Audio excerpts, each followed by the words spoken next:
प्रभात, राधे राधे। कैसे हैं आप सभी लोग? आई होप आप लोग बहुत अच्छे होंगे, हेल्दी। मुझे पता है कितना है उसमें, 4,500 है। सुबह के 7:30 में रेडी हो चुकी है स्नान ध्यान करके। और आज जो है मुझे जाना है बराचा से। तो सबसे पहले मैं अपने कहाँ जाऊंगी आप लोगों के साथ शेयर। और एक स्मार्ट वॉच। अभी मुझे गोरखपुर जाना है आज। पहले मैं चलूंगी दुल्हन देखूंगी। वैसे तो मैंने दुल्हन देख लिया था पर अभी दिखाई नहीं दिया था। उसके बाद मुझे सुल्तानपुर जाना है, फिर चाची को देखने जाना है और उसके बाद फिर गोरखपुर जाना है। और दुल्हन देखने के बाद मैं निकल चुकी हूँ। सबसे पहले मैं अपने मायके जाऊँगी। मायके यानी नैहरे। और ये हमारे बराचा की ऊंची नीची है डगरिया। बस ऐसे ही रास्ते हैं हमारे बराचा ससुराल के। मतलब ऐसे नदी के किनारे जो होते हैं ना, ऐसे ही मतलब नार जैसे होते हैं, ऊंची नीची होती हैं। अभी मैं पहुंच चुकी हूँ चिलबिला। बस चिलबिला से आगे चलते जाना है। और ऐसा कोई प्लान नहीं था कि मैं शादी में आऊँगी तो मायके जाऊँगी। बस ये मतलब अचानक से चाची की तबीयत ख़राब हुई तो मैंने सोचा कि यहाँ तक आई हूँ, अगर मैं बिना देखे गोरखपुर चली गई तो एक पछतावा सा रह जाएगा कि मैं इतनी दूर आई थी, गई नहीं। सो मैं अपना सामान पैकिंग कर ली हूँ। अब वापस लौट के बराचा मतलब इस टाइम नहीं आना है, ऐसे ही सीधा चाची को देखते हुए सुल्तानपुर मौसी के घर होते हुए निकल जाना है गोरखपुर के लिए। अब ये देखना ये है कि आज ही मायके पहुंचने के बाद पता चला कि नानी, मामी, मामा ये सब भी आ रहे हैं चाची को देखने। देखिए जब हमारा ऐसे होता है ना, लगाव होता है ना, तो मैं मन ही मन में सोच रही थी, इनसे कहा भी कि चलो नानी से मिलाते हैं, मामी से मिलाते हैं, आखिरकार इतनी दूर आ ही गए हैं। तो फिर बाद में थोड़ी देर बाद पता चला, सनी का फ़ोन आया, मतलब मेरे भाई का, मामा के लड़के का, कि हम सब भी आ रहे हैं चाची को देखने। अब ये हुआ कि मैं मिल लूँ तभी चलूँ। फिर मायके पहुँच चुकी हूँ। ये हमारी भतीजी। अब भतीजा भतीजी भाई भाभी मायके में हूँ तो भाई लाड लड़ाना बनता है। छोटी सी भतीजी है और इसको मैं पहली बार देख रही हूँ। जब से ये हुई है ना तब से मैं पहली बार गई हूँ। जब मैं गर्मी में गई थी तो भाभी थी ही नहीं, भाभी सूरत रहती हैं। लेकिन अब बच्चों की पढ़ाई लिखाई के लिए भाभी गाँव में मतलब ही रहने लगी हैं। सूरत में ऐसी पढ़ाई होती है जैसे मतलब अलग तरीके से वहाँ की भाषा होती है। जैसे हम लोगों की हिंदी, अंग्रेजी ये सारी भाषाएं होती हैं, वैसे नहीं होती है। वहाँ पे अलग भाषा पढ़ाई जाती है, इसलिए भाभी बच्चों के साथ यहीं रहती हैं। इनका पढ़ाई मतलब भतीजे का पढ़ाई, अभी भतीजी तो बहुत छोटी है, स्कूल जाती नहीं है। खाने में पूड़ी सब्जी माता श्री ने बनवाई थी, साथ में अचार, थोड़ा सा मूली। मैंने कहा पूड़ी तो मैं इतने दिन से ससुराल में खा रही थी। और दाल चावल मैं इंतज़ार कर रही थी, थोड़ा सा सकपहिता साग डाल के। तो माता श्री ने बताया कि मतलब तुम बहुत सुबह आ जाती। मैंने फ़ोन किया तो मैं बहुत सुबह आ जाऊँगी, क्योंकि मुझे गोरखपुर के लिए निकलना था। लेकिन कहाँ निकल पाए, शाम होते होते मतलब शाम हो गई थी पूरा यहाँ से निकलने में। सही बात है ना, मायके आ जाओ तो फिर जाने का मन नहीं होता। मतलब ये होता है कि चलो 1-2 दिन 2-4 घंटे। तो बस ऐसे करते करते मुझे 4 बज गए। मैं 11 बजे आ चुकी थी, 4 बज गए। इस गर्मी में जब मैं यहाँ पे आई थी ना तो चाची के घर के सामने लौकी बोई थी, भिंडी बोई थी। इस बार मैं ठंडी में आई थी, यहाँ पे आलू, धनिया, पालक ये सब बोई है। और धान, बहुत सारा धान फैला है यहाँ पे पल्ली पे। भाई गांव है, खेती बाड़ी होती है तो सब कुछ यहाँ पे फैला ही रहेगा। बहुत ज़्यादा कुछ सूट नहीं किया। इसके बाद मामा नानी ये सब आ गए, उनसे मुलाकात हुई, भेंट हुई। उसके बाद मैं ये दूसरे दिन की क्लिप है थोड़ा सी। गोरखपुर में बाबा जी आए थे, पूरा जाम लगा हुआ था। मैंने सोचा अब हम पहुँच ही चुके हैं तो चलो उतर के ही चलते हैं। जाम पीछे बस मतलब लगी हुई थी और थोड़ा सा पैदल चल के हम लोग आगे आए यूनिवर्सिटी चौराहा पे। यहाँ से ऑटो पकड़ेंगे, ऑटो से ही पूरा रूम तक। सुबह 10 बजे के निकले, शाम के 4 या फिर 4 बजने में थोड़ा बहुत टाइम बाकी होगा, हम लोग पहुंच चुके हैं। मैंने सोचा थोड़ा सा आप लोगों को नज़ारा दिखा देते हैं। जाम बहुत ज़्यादा है। हेलो एवरीवन, गुड इवनिंग, शाम का नमस्कार आप सभी को। कैसे हैं आप सभी लोग? आई होप आप लोग बहुत अच्छे होंगे, हेल्दी, स्वस्थ, मस्त, खुश होंगे। और अभी बज रहे हैं रात के 7:30 और आज मैं गोरखपुर आई हूँ। गोरखपुर मतलब ससुराल से। जैसा कि आप लोगों को पता ही होगा, ब्लॉग से पता चल जाएगा। पहले से मैंने कोई बताया नहीं था, या फिर शायद बताया भी होगा, कई सारे ब्लॉग में बताया था कि ससुराल में शादी है। ऐसे मतलब खुल करके नहीं बताया था कि मतलब शादी है, जाना है, लेकिन बताया था मैंने। बच्चे आए हैं, गौरी को बहुत जोर की जुकाम हुई है। और मैं मतलब कल ससुराल से निकली थी, मतलब एक दिन पहले।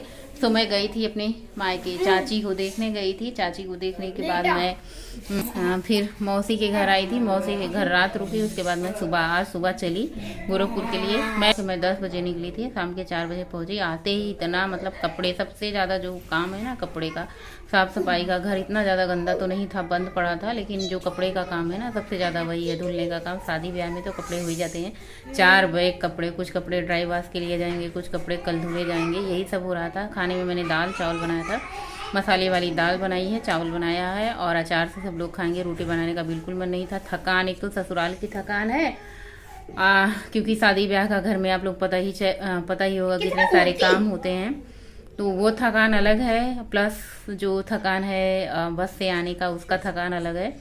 और आके खाना वाना बनाया, दूध ले आए, दूध गर्म किया है, तो बस शाम के टाइम सब लोग दाल चावल ही खाएंगे। मैंने ब्लॉगिंग नहीं की, ट्रेवल ब्लॉग मैंने कुछ भी नहीं बनाया। बहुत ही ज़्यादा थकान है, मेरे हाथ उठ नहीं रहे हैं। वज़न हमारा 73-40 हो गया था, मैंने सोचा था 75-76 हो गया होगा। इतनी सारी मिठाइयाँ खाई हैं। और सच पूछो ना तो शादी ब्याह में कई दिन मेरा पूरा दिन बिना खाए निकल जाता था, काम करते करते ही निकल जाता था, खाते ही नहीं थे दिन के दिन। और इसीलिए मेरा वज़न ज़्यादा नहीं बढ़ा। काम इतना ज़्यादा काम कि क्या ही बताएं। मैंने सोचा थोड़ी सी आप लोगों से बातें कर लेते हैं आने के बाद, और अब अपना डेली का ब्लॉग शुरू करेंगे। पहले 2-3 दिन आराम करेंगे, काम निपटाएंगे सारा, तभी हम ब्लॉगिंग कर पाएंगे। इतना सारा घर फैला रहेगा। जो भी थोड़ा बहुत सूट किया है, थोड़ा प्रतापगढ़ से चलने का सूट किया है, थोड़ा सा मायके का सूट किया है, और थोड़ा बहुत जो गोरखपुर आने का सूट किया है, सारे ब्लॉग में एक में ही इकट्ठा कर दूँगी, क्योंकि ज़रा सा मैंने सूट किया है, बहुत ज़्यादा सूट नहीं किया है। कहीं कहीं ना मुझे कुछ अच्छा लगने लगता था तो मैं सूट कर लेती थी। और रही बात चाची की, हमारी तबीयत बहुत ज़्यादा ख़राब थी, तो मैं उनको देखने गई थी। तो जब किसी को देखने जाओ या फिर ऐसे दुख में जाओ ना, तो वहाँ पे ब्लॉग बनाने का मन नहीं होता। मेरा हाथ इतना ज़्यादा दर्द कर रहा है कि मैं क्या बताऊँ। रात को हमने दाल चावल बना के सिंपली हम लोगों ने खाया, दाल चावल अचार, उसके बाद सो गए थे। ये सुबह मॉर्निंग नेक्स्ट डे है। और सबसे पहले मैं यहाँ चाय रख रही हूँ। दूध शाम को आके ही मैं ले आई थी, 1.5 लीटर दूध। शाम को सब लोगों ने दूध भी पिया था, क्योंकि दाल चावल सबने हल्का हल्का खाया था। देखिए, जब हम कहीं से आते हैं तो बहुत ज़्यादा थकान हो जाती है, लेकिन हमें ये लग रहा था बाहर का खाना, या फिर इतने दिन शादी ब्याह में खाना, पूड़ी पराठे, बहुत सारी ऐसी चीज़ें खाए हैं, तो घर का खाना ज़्यादा हेल्दी होगा। तो मैंने दाल चावल सिंपल तड़के वाली, प्याज टमाटर डाल के वाली दाल बनाई, और घर का बना हुआ दाल चावल। मतलब इतने दिनों बाद, जैसे शादी ब्याह में हम सब गए थे ना घर गाँव, तो पूड़ी पराठे दिन भर ऑयली मीठा सीठा खा के एकदम से मन ये हो रहा था सादा सिंपल दाल चावल मिले, बहुत अच्छा लगा। सुबह उठ के बस चाय सबके लिए बना दी है। घर का काम बहुत ज़्यादा है, सबसे ज़्यादा जो है कपड़े धुलने का काम। चाय बना के सबसे पहले मैं कपड़े वॉशिंग मशीन में लगा दूँगी, ये धुलते रहेंगे, उसके बाद मैं झाड़ू पोछा का काम निपटाती रहूँगी।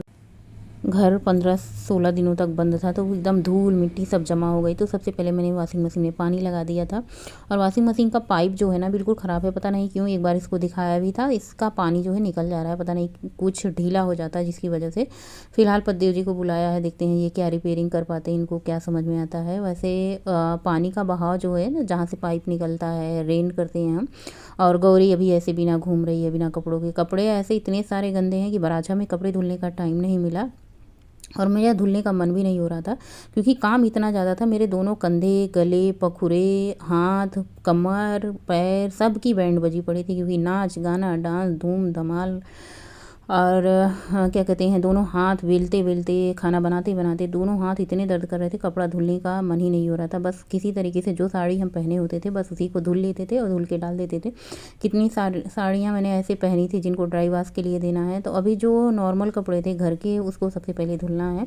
इन सबको कपड़ों को लगा के सबसे पहले मैं नहा के चली आई। धीरे धीरे कपड़े धुलते जाएंगे, उसके बाद सारे काम होते जाएंगे। झाड़ू पोछा करके, स्नान करके, भगवान जी का दीपक बत्ती लगा दिया है, क्योंकि 12-15 दिन से भगवान जी भी भूखे प्यासे पड़े थे। तो मैंने सोचा, हम सब घर को एक दिन को छोड़ के, 2 दिन को छोड़ के चले जाते हैं तो अस्त व्यस्त हो जाता है। फिलहाल मैं 12 से 15 दिनों के लिए घर से बाहर थी, तो घर पूरा तरीके से एकदम गंदा संदा हो गया था। घर की साफ़ सफाई हो चुकी है, क्लीनिंग हो चुकी है, कपड़े धुले जा चुके हैं, खंगलाए जा चुके हैं। फैलाने का काम है, ड्रायर में सूखने के लिए मैंने डाल दिया है। और स्नान करके मैंने सोचा अपना गर्म पानी पी लेते हैं, ये पानी रह ही गया था। इतने काम होते हैं कि क्या ही बताएं। लौकी मैं सुल्तानपुर से मौसी के घर से लाई थी, 2 लौकी पूरा ढो के गोरखपुर तक लाई। चावल का आटा भी ढो करके लाया है, तो 1 लौकी मैंने कट की है, और इसकी सब्ज़ी बनाऊंगी, अरहर की सिंपल दाल। अभी कुछ साग सब्ज़ी समझ नहीं आ रहा है बनाने का। वैसे आलू है, धनिया मिर्ची टमाटर, ये सारी चीज़ें 15-20 दिन तक फ्रिज में रख के गई थी, ख़राब नहीं हुआ था, रखा गया था। मैं सोच रही थी ख़राब हो जाएंगे, सड़ जाएंगे, लेकिन फ्रिज इतनी बढ़िया है। जो मैं वीडियो एडिट करती थी ना, वो वाला ऐप पता नहीं क्या है, वॉइस ओवर ज़रा सा मैं करो फिर अपने आप बंद हो जा रहा है। पता नहीं क्या दिक्कत हो गई है और बहुत ही ज़्यादा दिक्कत हो रही है एडिटिंग करने में, वॉइस ओवर करने में। फ़िलहाल मैंने दाल चढ़ा दिया है, उसमें 2 सीटी आएगी, दाल पक जाएगी। यहाँ पे लौकी जो मैंने छीली है, काटी, इतनी नरम, एक भी बीज नहीं है, इतना मुलायम, इतना मीठा। ऐसे होती है ना घर की ताज़ी सब्जियाँ जो कि इतनी स्वादिष्ट होती हैं, मीठी होती हैं। और लौकी तो मुझे वैसे भी पसंद थी। मैंने सोचा कि कोई लौकी खाएगा या नहीं खाएगा, मैं तो ले चलूँगी, लौकी का जूस बनाऊँगी अपने लिए, लौकी की सब्ज़ी या फिर लौकी का रायता ऐसा कुछ बनाऊँगी। क्योंकि लौकी देखिए वेट लॉस के लिए बहुत ही ज़्यादा रामबाण इलाज है। आप लौकी का जूस परमानेंट सुबह के टाइम पिएँ, देखिए आपका वज़न कैसे तेज़ी से घटता है। कढ़ाई चढ़ाई, इसमें थोड़ा सा जीरा, जो है हरी मिर्ची डाल दिया, थोड़ा सा सरसों का तेल, ज़्यादा ही हो गया, कम तेल में मुझे सब्ज़ी बनानी चाहिए थी। बस लौकी इसमें डाल देना है, थोड़ी सी हल्दी, थोड़ी सी नमक स्वाद अनुसार डाल के इसको बस मिक्स कर देना। लौकी बहुत जल्दी गल जाती है, इसको बहुत ज़्यादा चलाना भी नहीं पड़ता, 2-3 बार चला दो, ये आराम से पक जाती है। और जलती भी नहीं, क्योंकि बहुत सारा लौकी में पानी होता है, तो इसको बार बार चलाने की ज़रूरत नहीं होती है। लौकी की सब्ज़ी किस किस को पसंद है। शादी ब्याह से जब से लौटी हो ना, मुझे ऐसे सिंपल खाने का मन हो रहा है, क्योंकि शादी ब्याह में इतना तड़कता भड़कता, मसालेदार, तीखा, चटपटा और पूरी ऑयली, ये सारी चीज़ें खाने के बाद, अपने घर आने के बाद, गोरखपुर पद्देव जी कहते हैं अपना घर भाई, अपने घर का खाना मतलब इतना बढ़िया लगता है कि क्या ही बताएं। और हालांकि बच्चों को नहीं मज़ा आ रहा है सिंपल खाने में, अभी 2-3 दिन तक यही रूटीन चलेगा सिंपल खाने का, सिंपल बनाने का। उसके बाद फिर जैसा भी होगा, अभी मार्केटिंग करनी होगी, साग सब्जी लानी होगी, जो सामान नहीं है किचन में वो सब भी लाना होगा। देखिए कितनी बढ़िया लौकी की सब्ज़ी गल चुकी है, एकदम बढ़िया मुलायम, और खाने में इतना मीठा था, इतना मीठा था कि मैं क्या बताऊँ। जैसे मार्केट से जो लौकी आती है इतनी मिठास नहीं होती है, ताज़ी लौकी तोड़ करके मौसी ने दिया था, खास करके देखिए कितनी बढ़िया गल गई है, ऐसे हलवा सी बन गई है लौकी। सब्जी बनाया, चावल बनाया, आटा गूँथ करके लगाया। मैंने सोचा चलो कपड़े ड्रायर से निकाल रहे हैं पद्देव और फैला रहे हैं अपने जीन्स वगैरह, तो मैंने सोचा चलो मैं भी अपने कपड़े फैला देती हूँ।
अभी आधे कपड़े धुले जा चुके हैं, आधे से ज़्यादा कपड़े रखे हैं, क्योंकि फैलाने की जगह नहीं थी, मौसम भी बहुत ज़्यादा साफ़ नहीं था। मैंने सोचा थोड़े थोड़े कपड़े करके धुले जाएंगे, ताकि थोड़े थोड़े सूखते जाएं, प्रेस करते जाएं और इनको रखते जाएं। इतने सारे कपड़े, 4 बैग कपड़े धुल पाना एक दिन में मुश्किल काम था, क्योंकि मुझे भाई किचन का भी संभालना था, घर का काम भी संभालना था। इसलिए भाई मैंने सोचा जितने काम करूँ, कमर भी बहुत ज़्यादा दर्द हो रही थी, पैर भी दर्द हो रही थी। देखिए घर में नाच गाना शादी है तो थकान हो ही जाती है। आइए आप लोग भी खा लीजिए, दोपहर का लंच कर लीजिए। सिंपल बना था लौकी की सब्ज़ी, दाल भी मैंने फ्राई नहीं किया, रोटी बनाई, साथ में अचार सबको दिया, बस दाल चावल रोटी सब्जी सब कुछ बनाया था। और इसके आगे मैंने ब्लॉग भी शूट नहीं किया, टहलने भी नहीं जा रही, थकान इतनी ज़्यादा है। पहले घर के काम निपटाऊँ, समेटूँ, फिर सारे चीज़ मतलब इत्मीनान से रखूँ, सबको सबकी जगह पे पहुँचाऊँ, फिर जो है डेली के रूटीन में आऊँ। सो रात के टाइम मैंने दूध लिया था 1 गिलास, खाना नहीं खाया था। जिसको पसंद है वो लोग पियेंगे, मतलब जैसे गोलू उनके पापा। इसी के साथ आज का ब्लॉग एंड करेंगे, मिलेंगे नए ब्लॉग।